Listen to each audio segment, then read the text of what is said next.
আসসালামু আলাইকুম নমস্কাৰ বন্ধু বান্ধৱীসকল আজি আপোনালোকৰ কাৰণে আৰু এটা নতুন ভিডিঅ' লৈ আহিছোঁ আজিৰ ভিডিঅ'ৰ বিষয়বস্তু হৈছে SIR special intensive revision that means বিশেষ বিস্তৃত পুনৰীক্ষণ চমুকৈ ভোটাৰ তালিকাৰ পুনৰীক্ষণ অসমত আৰম্ভ হ'ব এই সন্দৰ্ভত চিফ ইলেক্টৰেল অফিচাৰ ফালৰ পৰা অসমত নটিফিকেশ্যন জাৰি কৰা হৈছে আৰু প্ৰয়োজনীয় ষ্টেপ BLO সকলৰ মানে যাৱতীয় প্ৰস্তুতি চলোৱাৰ কাৰণে ডিস্ট্ৰিক্ট কমিশনাৰক নিৰ্দেশনা জাৰি কৰা হৈছে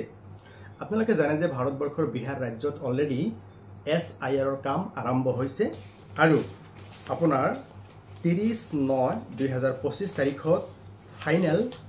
SIR বিহাৰত মানে পাবলিশ কৰা হ'ব ইয়াতে নটিফিকেশ্যন জাৰি কৰা হৈছে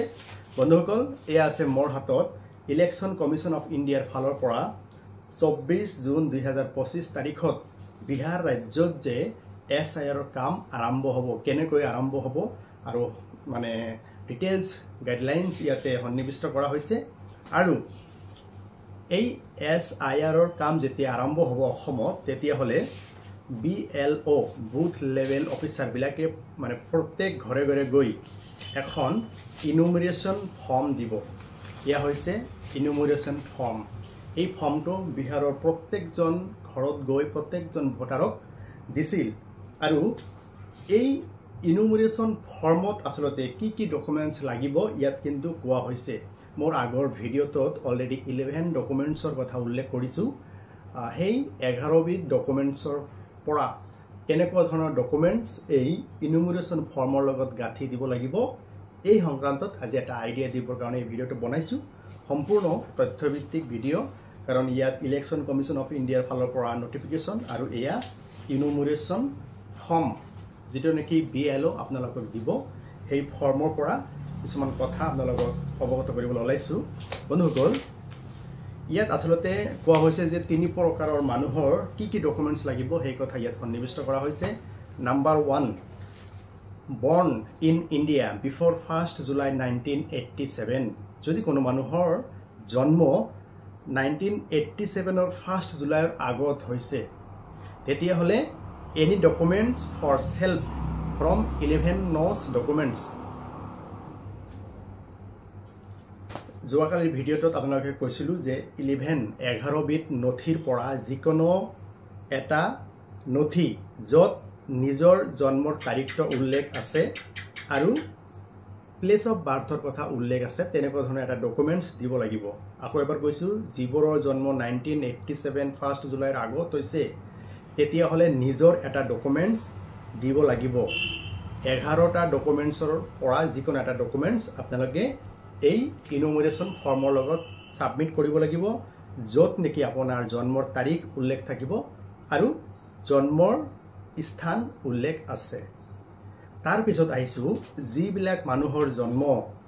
1st July 1987 to 2nd December 2004 এই সময় সীমাৰ ভিতৰত যাৰ জন্ম হৈছে এনি ডকুমেন্টছ ফৰ সেলফ নিজৰ নামত থকা যিকোনো এটা ডকুমেন্টছ দিব লাগিব আৰু এটা দিব লাগিব any documents for father or mother নিজৰ পিতৃ অথবা মাতৃ নামত থকা এটা ডকুমেন্টছ দাখিল কৰিব লাগিব যত আগৰ ভিডিঅ'টোত কৈছো যে 11 বিধ নথি লাগিব সেই 11 বিধ নথিৰ পৰা নিজৰ নামত আৰু নিজৰ মা অথবা দেউতাকৰ নামত থকা ডকুমেন্টছ গাঁঠি দিব লাগিব থাৰ্ড নাম্বাৰ বস্তুটো হৈছে born after 2nd December 2004 2004 2nd ডিসেম্বৰৰ পাছত যিবিলাক মানুহৰ জন্ম হৈছে এনি ডকুমেন্টছ ফৰ সেলফ নিজৰ নামত থকা যিকোনো এটা ডকুমেন্টছ দিব লাগিব তাৰ পিছত দেউতাকৰ নামত থকা যিকোনো এটা ডকুমেন্টছ দিব লাগিব তাৰ পিছত মাকৰ নামত থকা যিকোনো এটা ডকুমেন্টছ দিব লাগিব ওৰ পৰা ইয়াত ইনুমাৰেচন ফৰ্মত উল্লেখ কৰা 11 বিধ ডকুমেন্টছৰ পৰা নিজৰ নামত নিজৰ মাকৰ নামত থকা ডকুমেন্টছ নিজৰ দেউতাকৰ নামত থকা ডকুমেন্টছ দাখিল কৰিব লাগিব এয়া হৈছে ইনুমাৰেচন ফৰ্ম গতিকে ইনুমাৰেচন ফৰ্মৰ